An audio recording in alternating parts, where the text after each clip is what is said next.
Ingresamos de este modo a nuestro ciclo formativo sobre los desafíos de la vida. ¿Quién no los tiene? Siempre aseveramos, todos los tenemos.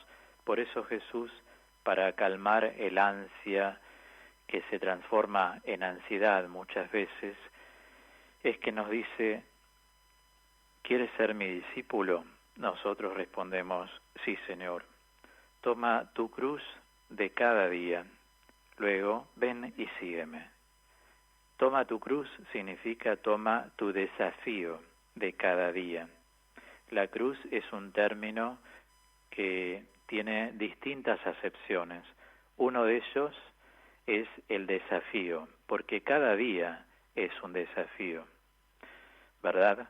Empezar el día, comenzar nuestras funciones orgánicas, tenemos que alimentarnos, tenemos que asearnos, necesitamos planificar, nos levantamos y abrimos los ojos, gracias a Dios, sentimos el deseo interior de glorificar su santo nombre con nuestra oración personal, con la oración comunitaria que hacemos como alianza de oración.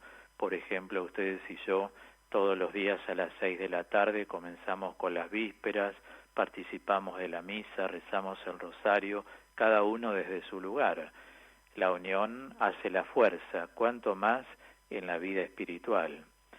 Y siguiendo este camino de conversión que necesitamos hacer para poder afrontar, ese es el verbo más ajustado que hoy les comparto frente a los desafíos de la vida, para poder afrontarnos, no neurotizarnos, porque Dios siempre está con nosotros. El Señor dice: ven y sígueme, significa hay alianza. Uno en el desafío de cada día no queda solo, no dice toma tu desafío y punto.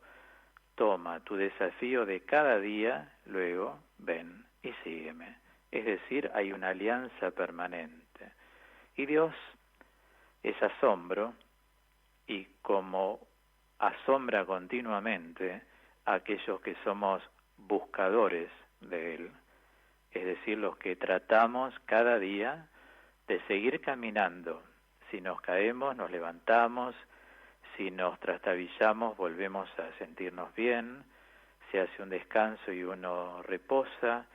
Los cristianos estamos acostumbrados a pedirnos ayuda, reza por mí, me encomiendo en tu oración, pero hay otros que silenciosamente lo hacen. ¿Quiénes son? Los que se sienten verdaderamente hermanos. Yo, por ejemplo, me siento muy hermano de cada uno de ustedes.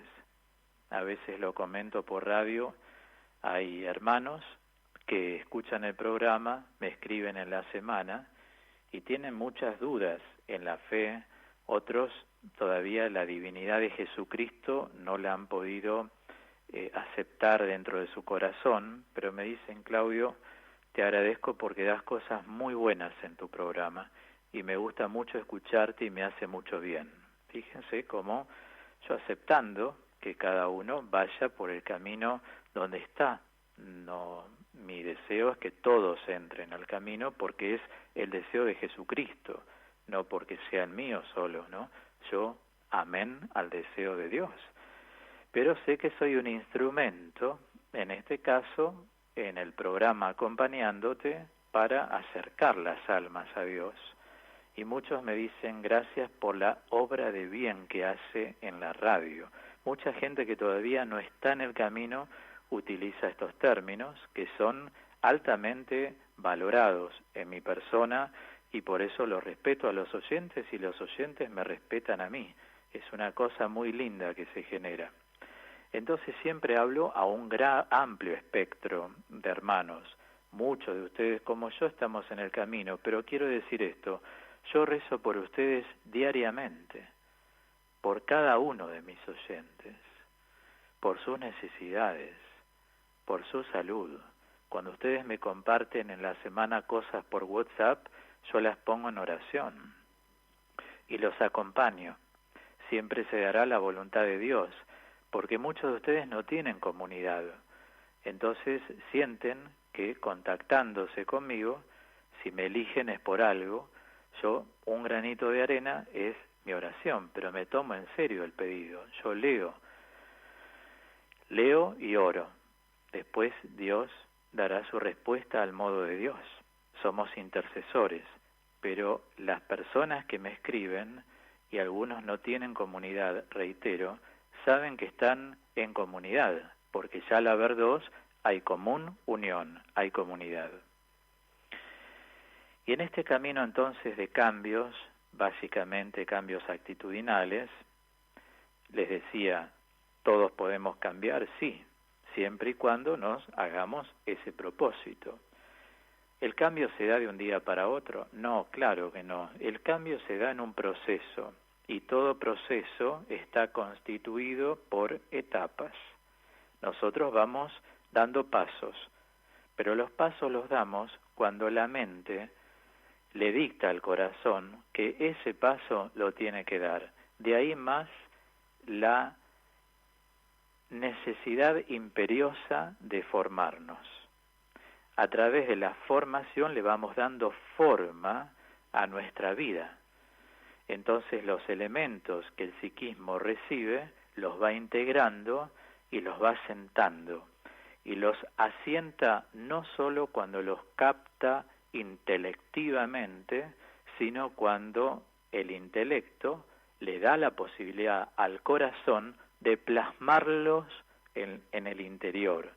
Esa es la verdadera conversión, la que ya va generándose. Pero hay pasos, vuelvo a decir, y hay que respetarse porque somos, a la luz de la metafísica aristotélica cristiana, aristotélico-tomista, nosotros somos personas, por lo tanto nos manejamos siempre en categorías de espacio y de tiempo. Para todo en la vida hay un espacio y tiempo, y también en la conversión. Nadie ponga como excusa la edad que tiene. No existe edad. Hay personas que se han convertido como el ladrón que estuvo colgado al lado de Jesús en la crucifixión, se convirtió en ese momento y le llegó a decir a Jesús, Señor. Kyrios, dice la palabra en griego en la Biblia. Señor solo se le dice a Dios, ¿no? En términos estrictos, más allá de las modalidades, digamos, lingüísticas en cada idioma. Pero estamos hablando en un sentido totalmente situativo. El ladrón, el buen ladrón, le dice a Jesús, Señor Jesús, acuérdate de mí cuando estés junto al Padre. Y Jesús le dijo, yo te aseguro que hoy mismo estarás en el paraíso. ¿Cuál es la razón? La razón es porque él reconoció la divinidad de Jesucristo. Le dijo, Señor Jesús. Por eso digo, en instantes puede pasar la conversión. El camino, si lo podemos hacer antes, mejor. No dejes para mañana lo que puedas hacer hoy. Y lo último que enfaticé fue desde la carta a los Filipenses 3, 13 al 14, cuando leí estas palabras. Hermanos, yo no pretendo, dice San Pablo, en esta carta que, vuelvo a repetir, Filipenses es una de las cartas que San Pablo escribió desde la cautividad. Se llaman, dentro de la teología paulina, cartas de la cautividad, porque él estaba cautivo, estaba preso.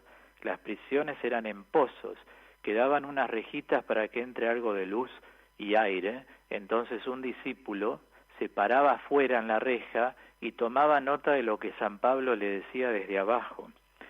Y ahí dijo, hermanos, yo no pretendo haberlo alcanzado, digo solamente esto, olvidándome del camino recorrido, me lanzo hacia adelante y corro en dirección a la meta para alcanzar el premio del llamado celestial que Dios me ha hecho en Cristo Jesús. Y me detuve, sobre todo semánticamente, a hablar de olvidándome del camino recorrido. Punto 2, me lanzo hacia adelante. Punto 3, corro en dirección a la meta. Retomamos entonces un poco estas tres acciones. Desear y determinar olvidar las cosas que nos atan a lo que queda atrás.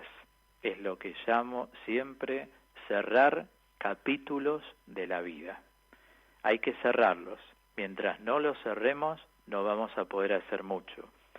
En este sentido, les va a ayudar mucho, como ya muchísimos de ustedes lo han leído, mi primer libro, El sentido de la vida. Allí me dedico un par de capítulos a hablar sobre cómo cerrar capítulos de la vida.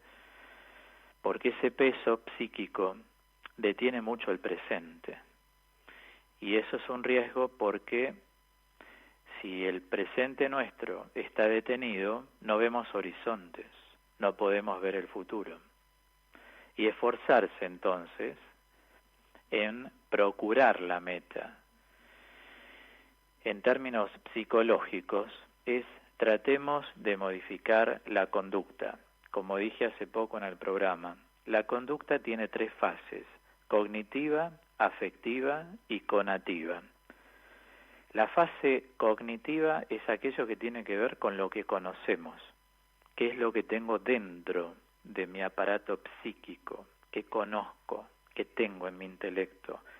Ignoro mucho, no por eso me voy a sentir culpable, sino que tengo que rescatar lo bueno de la propia ignorancia. Me doy cuenta de que me falta saber mucho más. Ya no solamente entender, saber, ir más alto. Si Dios te dio esa capacidad como ser humano, hay que usarla. La conducta tiene otra fase que es afectiva, es decir, tiene mucho que ver con el orden de nuestra afectividad, cómo vamos manejando nuestras emociones y nuestros sentimientos, qué predominan más, las emociones y sentimientos negativos o los positivos hoy.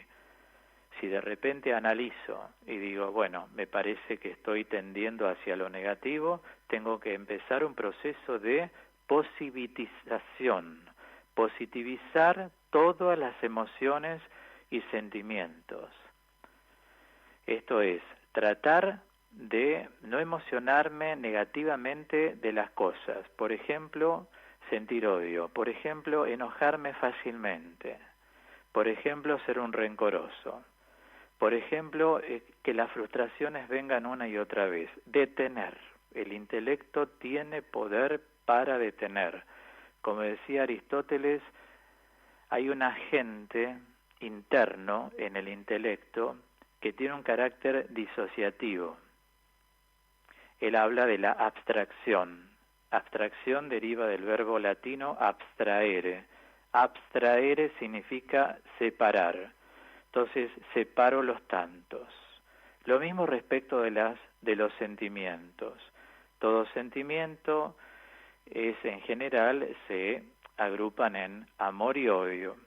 Dentro de los negativos, todo lo que tiene que ver con el odio, las rencillas, la ponzoña, la envidia, los celos, eviten todo eso, dice San Pablo en la carta a los Gálatas 5, 22 y siguientes, que son, 17 al 21, lo estoy manejando todo mentalmente, ¿no? 17 al 21, 5, 17 al 21 son los frutos de la carne, y en contraposición los del espíritu, pero en este caso los de la carne, rencillas, envidias, odio. La vida es muy breve. Hay que tratar de desasnarse de todo eso, conocerse más y decir voy a positivizar todo lo negativo a nivel afectivo. Igualmente la afectividad va a salir una y otra vez, de un modo singular cuando lleguemos en el bloque de espiritualidad, no hoy sino más adelante, en el futuro del programa, a la oración afectiva. Ahí vamos a hablar de afectividad. Y en tercer lugar, la tercera fase de la conducta son nuestros conatos, los esfuerzos. Siempre tenemos que hacer un esfuerzo. Cada día implica un esfuerzo. Salir es un esfuerzo, a veces hacer lo que no tenemos ganas, por ahí no tenés ganas de cocinar y tenés que cocinar, ¿no es cierto? Digo, salir en un momento que no querías salir, o sea, hay cosas, siempre hay esfuerzo, la conducta es así, hay que modificarla. Por eso Alterar o cambiar la forma de vivir es necesario a veces. ¿Completamente? No, de ninguna manera completamente. Quiero señalar, cambiar o alterar algunas cosas negativas que en este momento, a lo mejor inconscientemente, están afectando nuestro presente. Es casi natural estar confundidos en algunas cosas, pero no nos vamos a quedar siempre así. Algo habrá que hacer para superar esa situación. ¿Qué tenemos a nuestro alcance? Tenemos la libertad de escoger entre quedarnos en un estado de confusión o ser libres. Solo nosotros debemos tomar esta decisión. Recordemos que nosotros fuimos dotados de la capacidad de elegir, lo que se llama en términos de teología bíblica ser imagen y semejanza de Dios. Demut y Tselem se dice en hebreo, quiere decir capacidad de elegir. Dios nos ha dado capacidad de elegir. Por eso subrayo y sé que esto que digo también, aunque sea de paso, viene bien para muchos oyentes. Cuando estamos deprimidos, perdemos la capacidad de elegir. Por eso necesitamos el monitoreo de otros, y esto no es bueno. Mientras uno pueda tener autovalía, ténganla, y lo que más hay que cuidar es la mente. No se den tantos permisos, que la compasión o conmiseración de las propias aflicciones dure poco tiempo. Después es como la verdura, ¿vieron que se va arrugando? Uno arrúguela, trate de sacar toda el agua, o sea, no permitamos que se abran y nos soslayemos en un mar de tristezas o de lágrimas. Eso no es saludable en absoluto y no es de Dios. Hay que tomar esta decisión. A pesar de que suene disonante, a algunas personas les gusta estar confundidas y perpetuar esos sentimientos de confusión. Uno se puede preguntar, ¿es tan así? ¿Sí? Saben que hay personas que viven mucho con su imaginación y poco con el criterio de realidad. Entonces, la imaginación elabora y elabora y elabora. Son las personas típicas que hoy se enojan con uno, después te aman, después se vuelven a enojar, después no les gusta algo, después no te vuelven a elegir, después sí te vuelven a elegir. Tengan cuidado porque, si bien son hermanos, son personas ante todo, nadie se deje tomar por este juego psicológico. Hay que estar siempre vigilantes, porque hoy tratás de satisfacer, te aman, mañana no pudiste, te rechazan, después te vuelven a amar, hacen un juego con su psiquismo y vos entrás, no entres en esa escena. Trata de tomar lo que siempre enseño, distancia psicológica. Para eso hay que estar siempre atentos. Y por eso viene la incomprensión con muchos interrogantes que la gente se formula, porque dicen, pero un día te llama, otro día no, otro día se enoja, otro día dice que te ama, después te regala esto, después no. Claro, es un psiquismo alterado. Hay que ayudarlos, pero desde la objetividad, como expliqué el domingo pasado.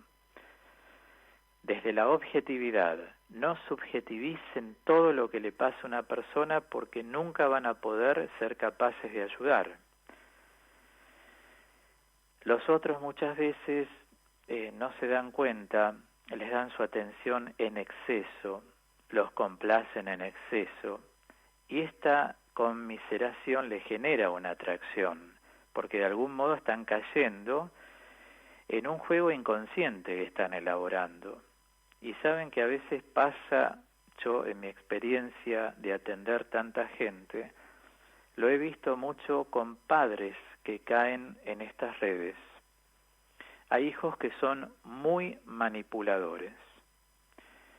¿Y por qué no me hiciste? Y por todo el día reprochándoles a veces tienen edades avanzadas, hasta le han llegado a decir a algunos padres, no me siento hijo tuyo, no me siento hija tuya, a los 90 años, 90 y pico, ¿no? Son bravos, algunos son bravos, y cuando las personas van aumentando en edad, van perdiendo fuerzas, y en lugar de dejarlos tranquilos para que tengan una buena animosidad, ¿no?, y estén bien, a veces les dicen estas cosas. Aunque algunos de ustedes dirán, eso, claro. Una cosa es estar en mi lugar de atención a tanta gente durante tantos años, y otra cosa es lo que una persona comúnmente que no se ha dedicado a esto puede escuchar o deducir. Esto es lo que la consulta ofrece. Hay padres que se sienten extorsionados por sus hijos, no los dejan ser libres a los padres. Voy a dar un ejemplo que lo he dado algunas veces en teoterapia.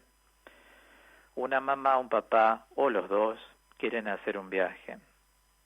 Entonces están planificando irse, no sé, ponemos algo religioso, Tierra Santa. Y justo cuando va avanzando el proceso, que los ven entusiasmados, la hija, es mi única hija, el hijo, es mi único hijo, le dice, mamá, quiero cambiar los azulejos de la cocina. Ajá. ¿Por qué? Porque vi los que tiene Laura y la verdad que me gustó cómo tienen todo, pero no tengo dinero, ¿vos me los podés dar? Y los padres tienen un dinero reservado para viajar. Parece que les impiden, y hay padres que han dejado de efectuar su proyecto porque dicen, es mi único hijo, es mi única hija, si está enojado no quiero estar separado. Pero ¿cómo es esto? ¿La unión vale tanto? ¿Vale tantos pesos? ¿O vale los valores que uno pudo dar?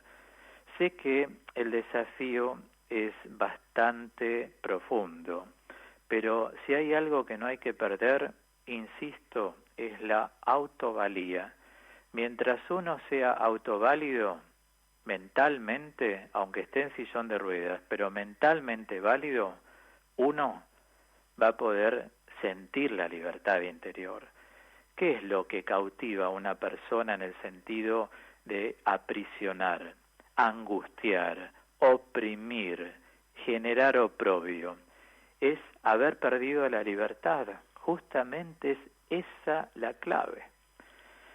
Mientras uno tenga la capacidad de decisión, va a ir muy bien adelante, toda la vida hasta la eternidad. El día que ya las decisiones todas son demasiado consensuadas respecto de tu propia vida, no de cosas que lógicamente muchas veces tenemos que consensuar debido a que pertenecemos a un grupo de trabajo, a un grupo de amigos, un consorcio en un edificio. Ahí sí hay cosas que consensuar la mitad más uno. Pero, digo, en lo que hace a la vida propia, sean libres, no tienen que consensuar nada. Cada uno decida lo que quiere hacer. No, como mamá ya es grande, pero tu mamá quiere hacer un viaje, ¿cuál es el problema? Que sea feliz. Los pesitos que ella tiene, no, se los tiene que dar para las cerámicas. Ven, también los caprichos, digo, hay de todo, por eso dije, algunos hijos son bravos. Y sé que los padres sufren, pero tienen que ser objetivos. Y los que son hijos, si hay alguien en la audiencia que es así, aprenda a no ser así. No tiene que explotar uno a los padres. Los padres tienen el derecho de elegir. Así como me refería hace algunos programas a aquello que me han planteado varias veces en la consulta. ¿Por qué ayudó a mis hermanos más que a mí? ¿Por qué ayudó a una hermana más que a mí? Parece que los padres tienen que explicar por qué lo hacen. Los padres son libres, como se los he dicho a varias personas que atendí. Tus padres no tienen que pedirte permiso a vos para decirte si vos le das el permiso de poder ayudar a otro hijo. Los padres con cada hijo tienen un trato distinto, los aman por igual, pero cada hijo también se merece una atención particular. A veces es por necesidad verdadera, por límites psicológicos, por límites físicos. a veces se debe a que son hijos muy buenos, entonces los padres los aman de una manera especial porque reciben de ellos, dando se recibe, enseña San Francisco. Pero a varios hijos les expliqué, tienen que levantar de estos rencores contra sus padres, denles libertad, aunque estén en el cielo, porque ustedes han sido jueces de los padres. Los padres no tienen que dar explicación de todo lo que hacen y con quién lo hacen, porque están perdiendo como seres humanos la libertad. Entonces, antes de ser padres son personas, y cada persona necesita mantener, reitero, la autovalía. Ciertamente, claro, la aceptación del sentido de la cruz genera conversión. Si uno dice, bueno, yo estoy en el camino, voy a ser una nueva criatura, voy a empezar a ver las cosas de otro modo, y lo que pesa mucho hay que transformarlo en lo que en espiritualidad se llama ofrenda. La ofrenda es lo que uno ofrece a Dios. Señor, te ofrezco, por ejemplo, mi silencio. Antes tal vez eras una persona que a todo contestabas. Ahora aprendiste que no es conveniente contestar todo. Que vos contestás cuando vos querés, pero cuando vos no querés, no contestás y transformás eso en una ofrenda. Porque vos sabés que podés contestar, vos sabés que tenés palabras, vos sabés que tenés argumentos, pero preferiste hacerlo ofrenda. Un ejemplo concreto, la vida matrimonial. ¿Cuántas veces en las parejas tienen que callar? Y es conveniente que uno calle, porque si alguno de los dos no calla, en algún momento empieza el roce, produce fricción y ahí la llama empieza a encenderse. Y más de una vez uno lo dejó pasar como que no se dio cuenta, inadvertidamente, una cosa así, y la cosa funcionó bien. En las comunidades pasa lo mismo, en las comunidades religiosas, de varones, de mujeres, en los monasterios, es preferible callar siempre, de ninguna manera, nunca dije eso. Digo, callar cuando uno considera desde su libertad que es conveniente callar. Esa es la recomendación mayor que hacen los libros de la sabiduría bíblica. Recomienda mucho buscar lo conveniente, porque lo conveniente siempre es típico del estratega. La persona estratega no es mala palabra, no es un vivo.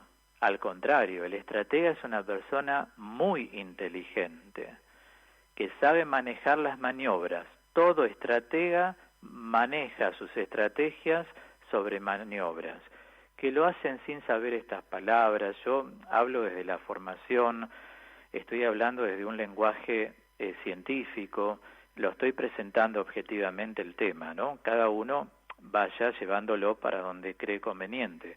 Digo, uno no se da cuenta de esto. Una persona inteligente no es impulsiva, no se lleva todo por delante, porque la inteligencia le advierte que eso no es bueno, por los resultados que se obtienen de los impulsos, sobre todo los desenfrenados. El estratega maneja, va maniobrando, y por eso obedece a la palabra de Dios, y nosotros tenemos que vivir según la palabra de Dios. Y la palabra dice buscar siempre lo conveniente, que como dije en reiteradas oportunidades, lo conveniente no siempre es lo ideal. Entonces, toda persona que opte por lo que conviene va a salir airosa frente a un desafío de la vida. En cambio, algunos se manejan mucho con el yo imaginario y inadvertidamente, en la mayoría de los casos, dicen, no, mejor es lo ideal sería tal cosa. Cuidado, ¿están dadas las condiciones para desarrollar lo ideal? No, entonces opta por lo conveniente, te va a ir mejor, lo aconseja la palabra de Dios.